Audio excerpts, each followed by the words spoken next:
For too much joy, they didn't realize they were lighting the fuse for their own humiliation. It started like any other December in Maple Grove Estates, a quiet suburban neighborhood known for its manicured lawns and identical mailboxes.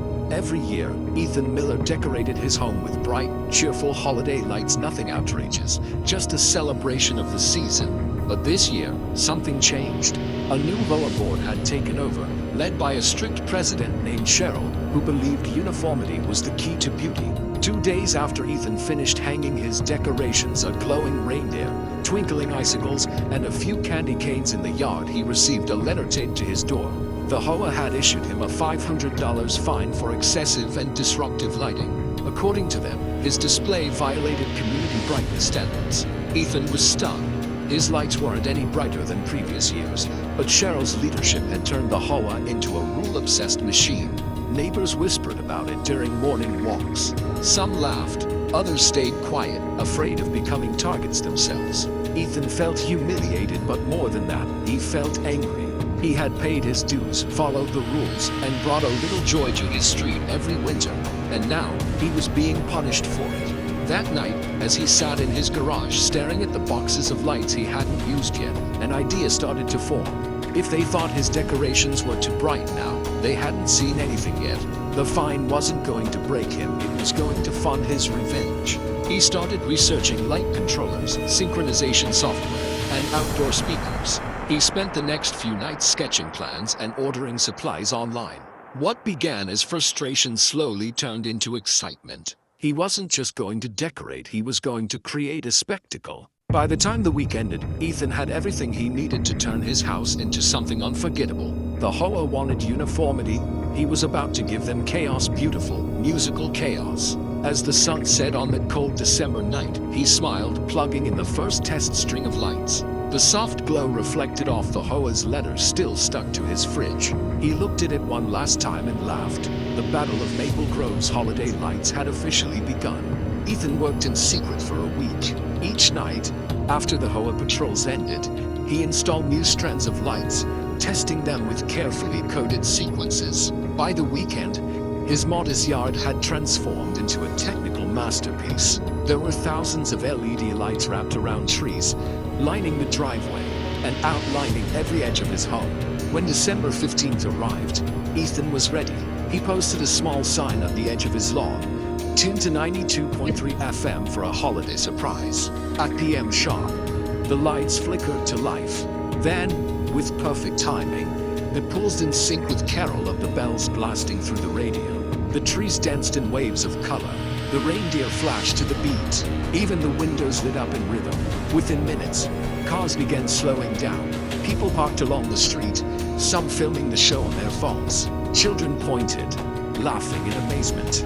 The once quiet neighborhood had turned into a glowing wonderland. But not everyone was impressed. Cheryl, the HOA president, stormed out of her home across the street, clutching a clipboard. She couldn't believe what she was seeing. The lights, the crowds, the music, it was everything she despised. She immediately started snapping photos, preparing her next complaint. Yet, as she sent angry emails to the HOA board, the videos had already begun spreading online. By morning, Ethan's Maple Grove light show had gone viral. Thousands of views, hundreds of comments, all praising the creative display and mocking the HOA for trying to stop it. News stations called for interviews. Local blogs picked up the story. Even neighboring towns started visiting just to see the spectacle for themselves. The HOA tried sending cease and desist letters, but it was too late. The show had taken on a life of its own. Every night, more cars came, more cameras flashed, and the HOA's attempts to silence Ethan only made them look worse. The more they fought him, the brighter he shined. Furious over the growing attention, the HOA escalated their campaign. They issued daily fines, claiming Ethan's display caused traffic congestion, noise violations, and even light pollution. They threatened legal action and warned him that his property could be seized if he didn't comply. Ethan knew they couldn't enforce half of it, but he also knew they were desperate. Cheryl had become a local villain, mocked online and hounded by reporters. The HOA meetings where chaos residents demanded to know why their FEs were being used to fight a holiday display. Still, the pressure mounted. Police were called to manage the crowd, and the HOA lobbied the city to force Ethan to shut down. It was working, sort of. The city announced an inspection for safety compliance. The HOA celebrated early, assuming they had finally won. But Ethan had been one step ahead. He'd already coordinated with local charities, promising to donate all collected tips and proceeds from visitors to a children's hospital. When the inspectors arrived, they found everything perfectly safe and legally compliant. Even better, Ethan had obtained a temporary event permit from the city, something the HOA didn't know existed. The story shifted overnight. What the HOA called nuisance lights were now charity lights. News headlines praised Ethan as a community hero. Donations poured in. The HOA's credibility crumbled under public outrage. By Christmas Eve, hundreds of people filled the street. Cars lined up for blocks, watching the synchronized lights and singing along to the music. Cheryl stayed indoors, her blinds tightly shut, as her phone buzzed non-stop with angry messages from neighbors. Ethan stood in his yard, smiling at the crowd's laughter. His revenge had worked, but the night wasn't over yet. To be continued.